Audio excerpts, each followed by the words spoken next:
told you that every day you're throwing away 1/3 of your cash in the trash? Well, unfortunately, this is true. Approximately 1/3 of the food that's produced globally goes to waste. And as if that's not scary enough, we are wasting more food today than we did 10 years ago. Are we buying food just for the bin? Are we throwing away perfectly good produce? What is it that we're doing wrong when doing the grocery shopping, cooking, and eating out? Well, today you're going to face a couple hard facts. Food wastage is making you poor.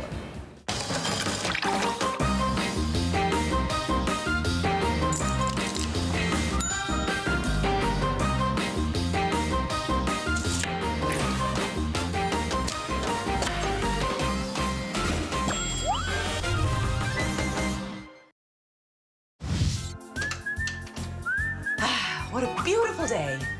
I think I'll fix myself something to eat. Okay, what have we got here? Ooh, who knows how long I had this? That's gross. Leftovers, no need. That doesn't smell good. Disgusting.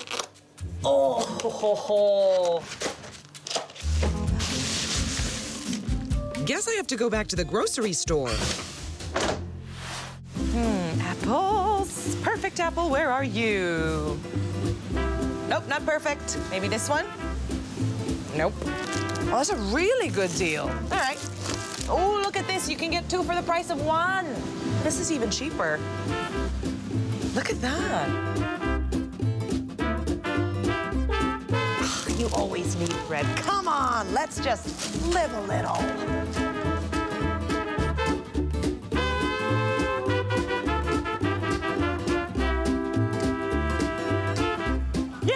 I think this might just be enough for a little while.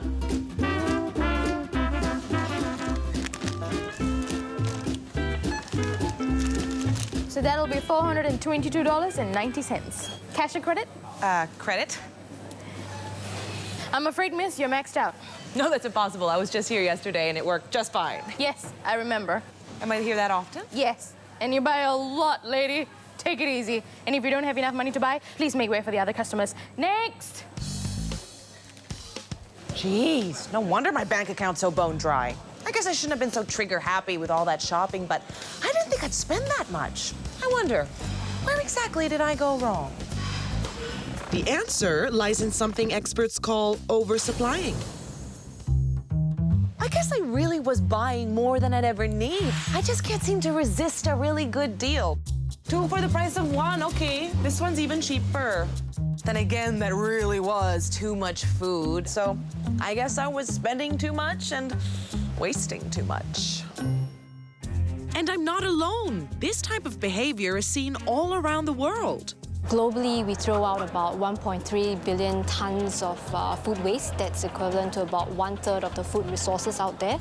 In the context of Singapore, that would mean about 2 bowls of food that is thrown by each individual every day. If everyone continues throwing at this rate, then our landfills would run out in the shortest time frame.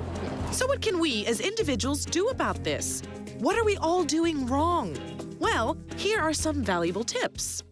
Follow the rule of thumb. First in, first out. So whatever that's purchased first gets eaten first. Also things like only purchasing what you need. Very often if we plan our grocery shopping trips, we don't have to buy that much. Looking into your fridge before going to the supermarkets. Making use of what is already in the fridge to plan your meals before deciding on what to purchase at the supermarkets. Okay, that seems fair. But the problem is, some of our consumer habits are so deeply ingrained that we hardly even notice them. I'm talking about cosmetic filtering. Look at that. Oh my goodness, it's so deformed. I can't serve that. I can't do anything with that. And there's this one, not very pretty. This one, please, no. Come to think about it, I really was scrutinizing all the fruits and veggies. I mean, those apples, the color was all wrong, you know, nothing like what you see on TV. Who knows what's wrong with them? And then the veggies, some of them had wilted. I can't have wilted veggies on my salad. That's just not okay. The appearance of the vegetable has nothing to do with the nutritional value. Even there is a slight discoloration on an apple, that is because of the enzymatic reaction. It has nothing to do with food spoilage per se. It's a natural process. Only thing is when you cut the apple, it may look unsightly, but actually it's safe. That's good to hear. But are all foods the same when it comes to blemishes? Blemishing of foods in terms of Meats, poultry or fish I'd be cautious about because the blemish may also hide some bacteria that has grown and caused a toxin. So the general rule is, in most cases, cutting off a blemish in fruits and vegetables, okay, but in meat products, not okay. So now you know. Don't trash every imperfect piece of food you see. And the same goes for your leftovers. We've all been there before. A beautiful, delicious meal last night and a sad-looking clump of cold food this morning. I mean, even the word leftover sounds depressing. But you know what? All the flavors and nutrients are still in here. They just look, well, not very good. Or what's worse is you might just not feel like having the same food today. So how do we breathe new life into our leftovers, and how do we shine the spotlight back on the ingredients? Welcome to the Leftover Challenge. Facing the challenge today is none other than Chef Dan Siegel. Here's the challenge I present to you, my friend. I have 3 different types of leftovers from 3 different households, all very different types of food. You need to turn yesterday's leftover grub into today's primetime meals. Are you up to the challenge? Do you have a choice? Absolutely not. Let's begin. Okay, Chef, get excited. I'm excited. All right. My bachelor buddy, he just gave me his leftovers. I have no idea what's in there. Okay. What have we got? Of course, chips. All right. That's a meal right there in itself. You have to deal with chips, old mayonnaise. Oh, day-old rice. What is that? You open it, open it. Yeah. Sandwich. Can you do something with that? Of course I can. I think I'm gonna take the meat out of the bread, and the bread we could use for something else. I could toast it, make a grilled cheese sandwich. I'm gonna utilize the meat, the rice, the chips, and the mayonnaise in a delightful manner. This I have got to Watch and see. learn. All right. Step 1, chop up the meat. There we go. Step 2, smash up the chips. What a cool idea. I'm full of them. I wonder where this is going. Oh, And then we're gonna do luncheon meat fried rice. it's looking good and it's smelling good. Now, fried rice should kind of like dance in the pan. It should be like a little bit separate. Get this in a bowl. I've got like a quarter jar of mayonnaise here, so I'm gonna just use a scoop. Mayonnaise in rice? Color me surprised. He adds some crushed chips. And it actually doesn't look half bad. Something tells me you have experience with mayonnaise and rice. And we're gonna get a little, some more chips on top. Look at that.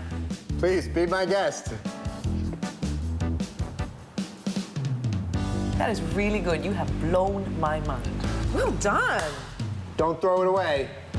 I'm impressed. Chef Dan did a great job revamping these leftovers. I guess I'll have to up my game. Coming up, can Chef Dan survive the next round of leftovers? Plus, how can you tell if your food is really fresh? Stay with us and save some cash.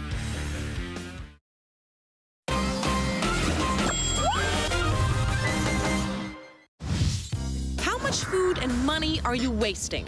Before the break, we showed you how you could be oversupplying your kitchen. You're also buying good-looking produce, while the perfectly edible but ugly ones are being left behind. And it's not just that. Have you ever read the food labels and then found out that your product is about to expire? Or even worse, you find out about the expiry date or use-by date as you're consuming it? Ugh. So what do? Do you trash it and then rush to the hospital? Or might you be overreacting just a little bit? You could be throwing out safe and edible food, and that's money, people. So I think it's high time you enroll in a very important course. Expiry Dates 101. There are many different types of expiry or use-by dates on your food, and they all have very different meanings. When they look at the sell-by date, that is not for the consumer, but it's for the supermarket owner or the shopkeeper, because that is the time it has to be removed off the shelves. That is sell-by date. It doesn't mean that the product is spoiled. So with eggs, for example, you can have that up to 4 weeks past the sell-by date. Whilst with milk, you can have that up to 1 week. So don't be fooled.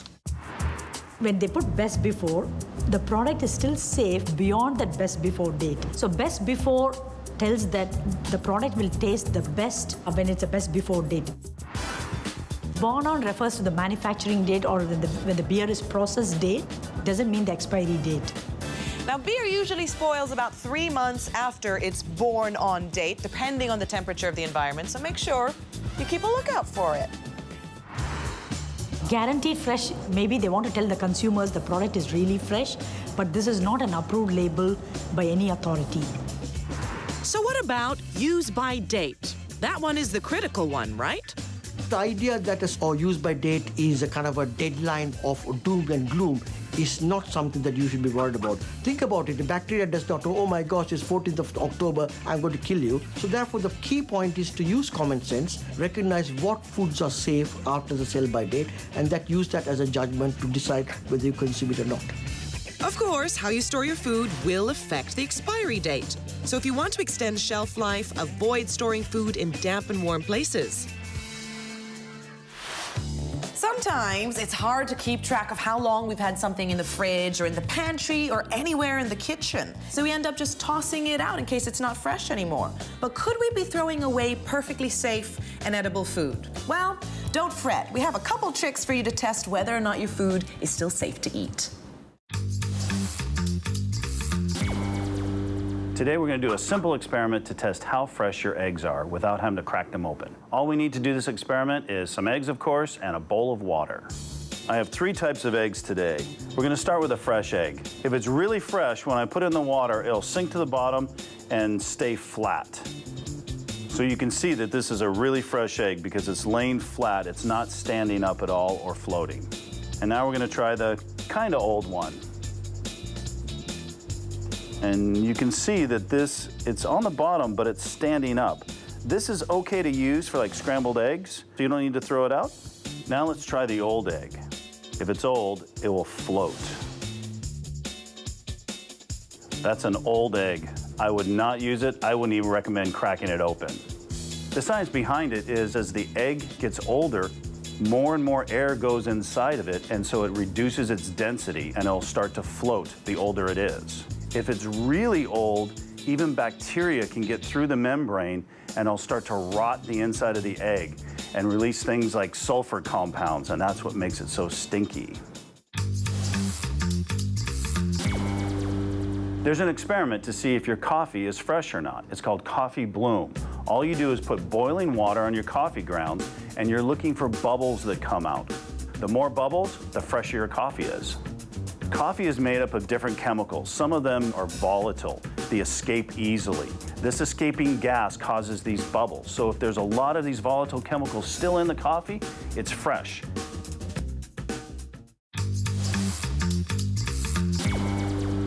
This is the fish freshness test, and I have 2 fish to check out.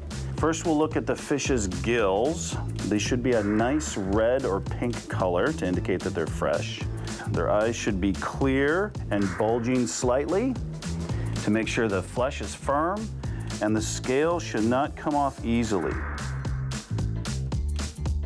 Really fresh fish, as we know, has very little smell to it at all. Older fish smells fishy because it has bacteria on it. When they're in the water, they're cold and the bacteria grow slowly. As soon as we take them out of the water, the bacteria start to multiply and they decompose the fish flesh. That smell you're smelling, that fishy smell, it's the byproducts of the bacteria decomposing the fish. A little fishy smell in fish is fine. It won't hurt you. It just means it's not as fresh as it could be. And since we're talking about freshness, your fridge is a very important piece of kitchen equipment. It keeps your food fresh, it helps it to last longer because of the colder temperatures. But are you using your fridge correctly? Something tells me you're not. Don't overload your fridge, because when you do that, it reduces its ability to run well and to keep temperatures cool. So instead, try to buy only exactly what you need for the next few days, and also try to keep your food in their respective compartments. Also, remember, your fridge is not a cryogenic capsule. Food does not last forever in your fridge. Yes, it keeps your food fresh longer because it slows down the growth of bacteria due to the colder temperatures. But it doesn't stop it entirely. Food will go bad eventually if you don't consume it. Now, there are some food items that you definitely shouldn't put in the fridge if you want to keep them fresh for longer. fresh, unpeeled onions. They require air exposure to increase their freshness and shelf life. Unpeeled onions should be stored in a cool, dry, well-ventilated area. Never store garlic bulbs in the fridge, as they'll begin to sprout and grow inside. And yes, you most likely would have to throw them away after that, so store them in a dry and dark place instead. Bread goes stale faster in the fridge. A chemical process called starch retrogradation happens faster at cooler temperatures, so refrigeration isn't going to help. Now you can keep your food fresh for longer, and you can save yourself some money too next time you head to a grocery. And if you're really serious about not wasting food and money, do not neglect your leftovers. Welcome back to the Leftover Challenge. Chef, I have to say, you were pretty impressive with the last one. That's me. But the next one, I don't know. Let's see how tough you are. Are you ready? Of course. Bring it.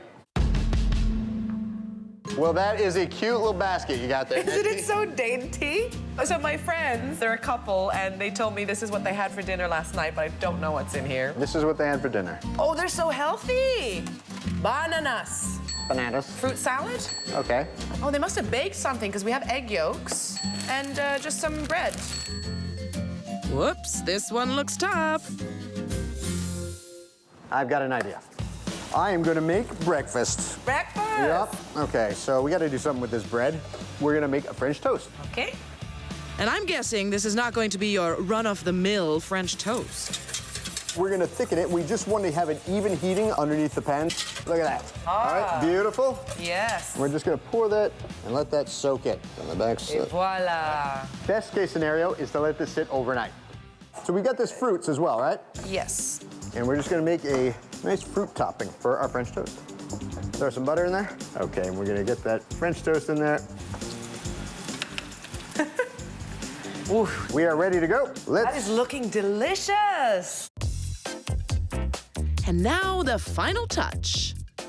I bet this couple are going to be really surprised when we see what you've done with their food. So we started with dinner and then we ended up with breakfast. I love it. I love it.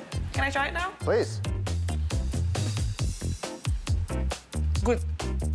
Mission accomplished. We used every leftover in the box. But there's more ahead.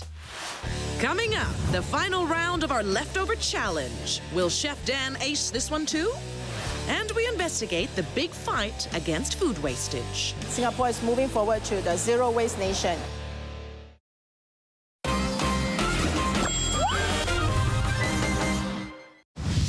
Before the break, we taught you how to be smart about expiry dates, The product is still safe beyond that best before date. how to avoid waste, and to save some cash along the way. Food wastage is a huge deal. Food losses and waste amount to almost $1 trillion worldwide, with most of Asia making up 40% of the total global food waste.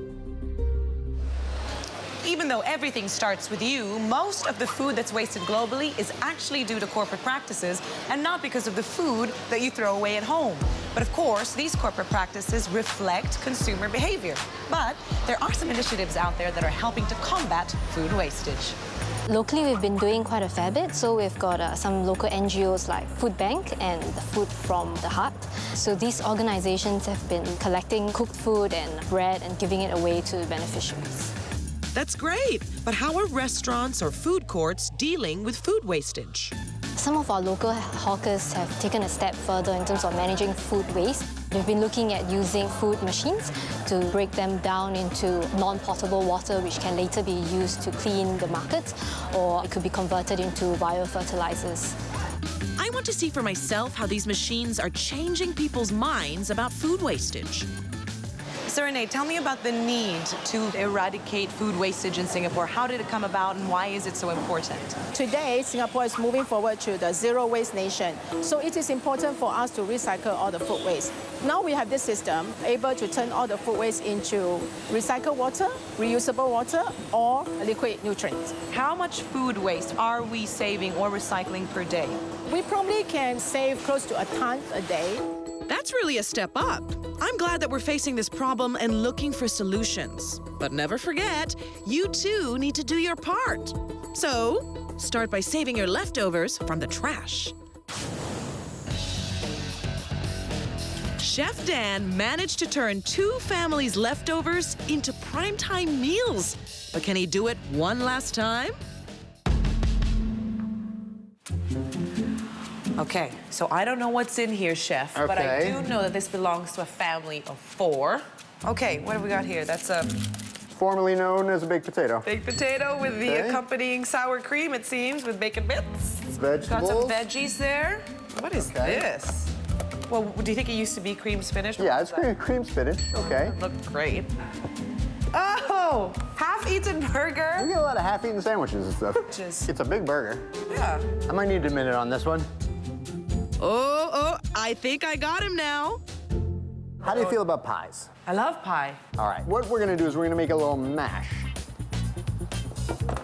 This cream spinach, pretty much we can use as is. Then we've got some vegetables that we could just chop up a little bit. Mash it close to you. Take this half a hamburger. I'm gonna take this meat and just dice up here. So we've used pretty much everything out of this box. I have to give it to him. This is coming along nicely. We're just gonna get it warmed through and then we're gonna bake it later on. Just to kind of bring that all together. And I would pack it into this bowl. Okay. Okay. Who would have thought in that box? Right, and then we can have ourselves a nice little pie, all from last night's dinner. Well done, Chef. Boom, leftovers, not leftover anymore. Leftover pie a la Chef Dan. Oh, wow. Now I'm thinking of going home and being creative with whatever I have, you know, from last night. I should hope so. Good job, Chef. Thank you so much. You can just leave me here. Can I have a little bit more? Maybe? Okay. I hope this challenge inspired you to be creative with your leftovers. Don't give up on them. Save yourself some food and some money. Ooh, and here's another money-saving tip.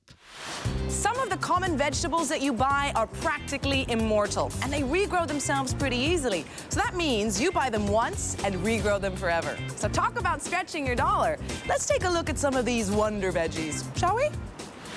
Don't throw away the roots of your spring onions, because they can grow back in a jiffy. Within 5 to 7 days, you'll have brand new grown spring onions for you to eat. Carrots. Now, the tops of carrots aren't usually used for cooking, unless you're really hungry. But if you save the tops of carrots, you can use that to grow carrot leaves later. And they're very tasty when you put them in salads, or you can use them as a garnish in soups. And they're also an excellent source of vitamin C, potassium, and calcium. Garlic. You can grow them in a cup of water and harvest their sprouts. That's right, you can eat those sprouts. You can chop them up and add them to your diet, plus the cloves taste even better. Garlic that's been sprouted for about 5 days has significantly higher antioxidant levels than fresh garlic. Now, we might not feel the effects of food wastage now, but we most certainly will over the next few decades if we continue with our food eating habits. Let's just buy what we need, eat what we can, and spare a thought for some of the people out there that don't have the same luxuries we do. Plus, you might even save some money while at it.